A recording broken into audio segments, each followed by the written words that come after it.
The goal really was to create visual effects that the audience has never seen before, and to take something like Pac-Man, which is a simplistic little guy on a computer screen, and turn him into a 30-foot terrifying version of himself.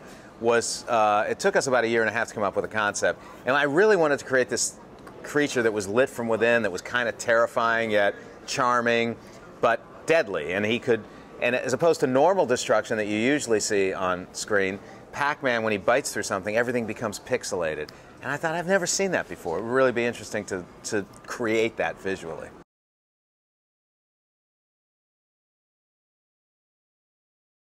For me, it was like those games they become iconic games, and we had to get rights from different game companies for each game, and we really needed desperately to create a world where you believe that those characters exist, you know. So when they're, you know, part of that is not doing everything CGI. Part of that was building the sets. Part of that was when you walked onto the Donkey Kong stage, there were gigantic platforms built exactly to the specifications of the original Donkey Kong game that our actors could run on and jump on, that were 50 feet in the air. That made all the difference in the world.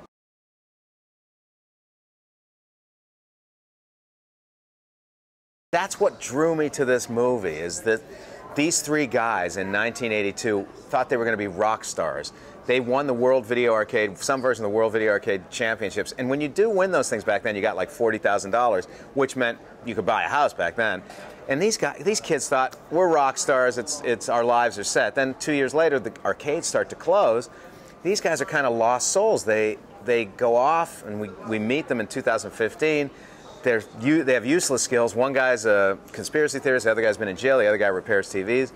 But I love the concept of you got the President of the United States is the only person who can get these three guys together, and because they're the best of the best fighting video games. Even the military can't fight the game.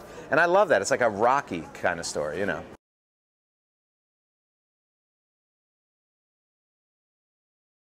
That's what I loved. I've got three daughters, so for me it was really important to do this film and have a strong woman as one of the central characters. And Michelle is a scientist. She invents these super sophisticated light cannons to defeat the aliens.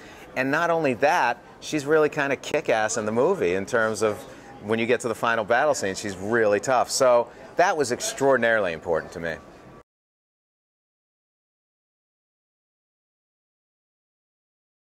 I wanted to find the best actors available. I always thought Adam was a fantastic actor, and I wanted to surround him with other great actors like Josh Gad and Peter Dinklage and Michelle Monaghan, and I just really wanted them to work together as actors, because they have characters. They have a place they need to go. There's a character arc to all these characters, and that really raised the film to another level.